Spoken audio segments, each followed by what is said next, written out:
पहला जो पॉइंट है इमरान खान का, वो इमरान खान खुद क्लैरिफाई आज कर चुके हैं। और जब हम जेल में गए तो उन्होंने शायद एक दो सहाफ़ियों ने भी उनसे सवाल किया रेमिटेंसेस के बारे में। उन्होंने ये पूछा क्योंकि अब मुज़ाकरात शुरू हो गए हैं, तो इसका मतलब रेमिटेंसेस अब आया। जो इमरान खान ने कहा था कि ना भेजें पाकिस्तान, वो कैंपेन ख़त्म हो गया है। इमरान खान ने पहले तो उसकी क्लैरिफिकेशन की है। उन्होंने कहा देखें, पाकिस्तान में इस वक्त जो मईशत है उसके जो बहुत बड़ा सहारा है वो हमारी ओवरसीज पाकिस्तानीज़ की रेमिटेंसेस हैं। और जो रेमिटेंसेस पाकिस्तानी बाहर से भेजते हैं इस वक्त उनके साथ भी बहुत ज्यादती की जा रही है। उनके घरों में भी फ़ोन कॉल्स जा रही हैं, पाकिस्तान में जो उनके रिश्तेदार हैं उनके साथ जो बाहर बैठे हुए हैं, जो अगर वो पाकिस्तान के लिए आवाज़ उठाते हैं उनको भी धमकियां दी जा रही हैं। तो उनके पैसे हैं, उनके अपने ज़ाती पैसे हैं, उनकी मर्जी है। अगर वो ना भेजना चाहें, इमरान खान ने तो सिर्फ ओवरसीज पाकिस्तानियों को कॉल दिया है, बाकी अगर वो नहीं भेजना चाहेंगे तो वो अपनी मर्जी से नहीं भेजना चाहेंगे। और इन्होंने इमरान खान ने ओवरसीज पाकिस्तानियों को कॉल दे चुके हैं। 22 तारीख दिसंबर को उन्होंने कॉल दे दी थी कि आप अपनी रेमिटेंसेस पाकिस्तान में बंद कर दें। पाकिस्तानी ही हैं जो यहाँ पे सरमायाकारी करते हैं, पाकिस्तानी ही हैं जो यहाँ पे अपने डॉलर्स भेजते हैं। तो अगर आप उनकी कदर करें, पाकिस्तानियों की कदर करें, तो फिर जब वो जो उन्होंने इस पे कंडीशन लगाई है वो ये है, जो उन्होंने ये जो मुतालबात या ये जो कमेटी बैठी है और ये जो डिस्कशन कर रही है, उनके दो मुतालबात हैं। उन्होंने कहा ये दोनों मुतालबा जब पूरे होंगे, जब इस पे संजीदगी दिखाई जाएगी, फिर वो रेमिटेंसेस की कैंपेन को बंद करेंगे, जिसका मतलब वो कहेंगे हाँ अब अपनी रेमिटेंसेस भेज दें। वो कौन से दो मुतालबात हैं? इमरान खान ने पिछले 10 दिन से कह रहे हैं। एक मुतालबा है कि आप 3 सुप्रीम कोर्ट के जजेस की, सीनियर मोस्ट जजेस की आप एक कमीशन बनाएंगे।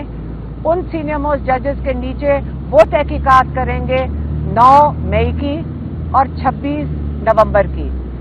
दूसरा मुतालबा यह है कि जो नाजायज कैद में लोग हैं इनको रिहा किया जाए।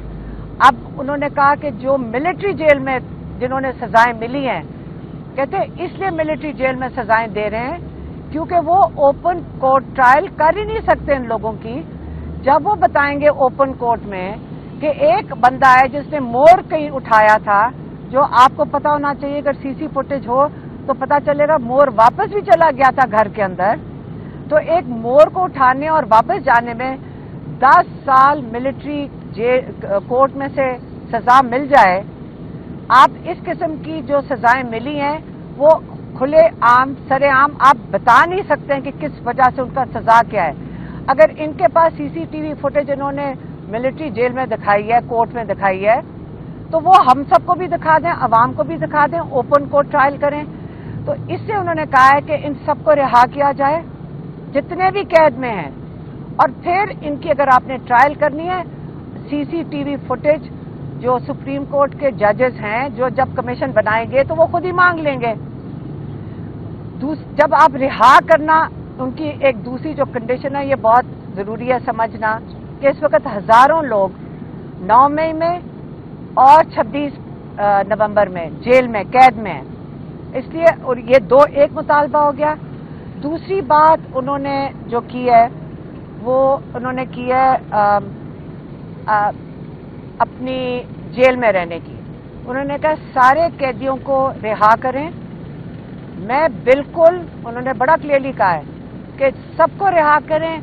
मुझे अगर जेल में रखना है आप जेल में रख लें, लेकिन मैं हाउस अरेस्ट में नहीं जाऊंगा, क्योंकि उनको पता चल गया है कि बहुत ज्यादा कैसराइयां हो रही हैं कि इमरान खान को बनीगाला शिफ्ट कर रहे हैं, इमरान खान को पता नहीं केपी शिफ्ट कर रहे हैं। वो कहते हैं मैं कहीं भी जाऊंगा नहीं, मैं हाउस अरेस्ट में नहीं जाऊंगा, सारे कैदियों को रिहा करें, मुझे कैद में रख लें, लेकिन हाउस अरेस्ट में मैं नहीं जाऊंगा। रिहा करेंगे तो अपने केसेस का सामना करके अपने आप को इनोसेंट साबित करके फिर वो बाहर निकलेंगे। वो इस तरह नहीं कैद से बाहर आएंगे कि हाउस अरेस्ट पे चले जाए। दूसरा पॉइंट। तीसरा पॉइंट इमरान खान का है जो अफगानिस्तान में उन्होंने अखबार में पढ़ा है कि अफगानिस्तान में हमारे शायद जहाज एयरफोर्स के जहाज ने बॉम्बिंग की है। उसको इस बात का इमरान खान को बहुत दुख हुआ। उन्होंने कहा कि बड़े देर के बाद पाकिस्तान में अमन आया था क्योंकि अफगानिस्तान में अमन आया था, और अफगानिस्तान का अमन पाकिस्तान के साथ जुड़ा हुआ है। अगर आप वहाँ पे जाकर इस किस्म का चीज़ करेंगे या बॉर्डर के ऊपर इस किस्म का इंतशार होगा तो पाकिस्तान का अमन भी उससे मुतासर होगा। और मुझे बहुत दुख है कि किसी तरफ भी पाकिस्तान में या अफगानिस्तान में बेगुनाह जाने जाया जाएं, और अगर पाकिस्तान के बॉर्डर्स पे कोई चीज़ पर जो अमन खराब हुआ तो पाकिस्तान की मईशत को इसका डायरेक्ट इफेक्ट होगा। इसके वो कह रहे हैं कि इसका सीधा असर जो है हमारी मईशत पे जाएगा, क्योंकि जब अमन नहीं होगा, उन्होंने कहा 3 चीज़ें दरकार हैं पाकिस्तान की तरक्की, मईशत की तरक्की के लिए। एक, उन्होंने कहा है रूल ऑफ लॉ, कि हमारी जुडिशरी काम करे। दूसरा, उन्होंने कहा है कि पॉलिटिकल स्टेबिलिटी, कि जो हम मैंडेट चोरी कर लेते हैं और फिर वापस नहीं करने को तैयार होते, तो ये पॉलिटिकल स्टेबिलिटी चाहिए। और तीसरी बात उन्होंने की है कि आपको अमन चाहिए। अगर हमारा अमन नहीं होगा अफगानिस्तान, पाकिस्तान और हमारे सारे बॉर्डर्स के साथ, तो यहाँ पे कोई इन्वेस्टमेंट नहीं करेगा। तो इसलिए इस चीज़ का इमरान खान को बड़ा अफसोस हुआ है। उन्होंने कहा कि हमारे बॉर्डर्स के ऊपर बिल्कुल पुरअमन होने चाहिए। हमें इस चीज़ की बड़ी फिक्र है कि हमारी सारे जो अदारे हैं जो जिनका काम है कि हमें बॉर्डर के ऊपर जो इंफॉर्मेशन लेकर आए, जैसे हमारे जो खुफिया अदारे हैं, तो वो सारा वक्त अगर पॉलिटिकल इंजीनियरिंग में लगे रहेंगे तो हमारे बॉर्डर्स का कौन तहफ़्फ़ुज़ करेगा। तो इमरान खान का ख्याल है कि पॉलिटिकल इंजीनियरिंग की बजाय हमारे इदारे जो बड़े मजबूत इदारे हैं, बड़े अहम इदारे हैं, इनको अपने बॉर्डर की हिफाजत के लिए जाना चाहिए और उधर मौजूद होना चाहिए। ये 3 इमरान खान के पॉइंट्स से मैंने आप तक पहुंचा दिया।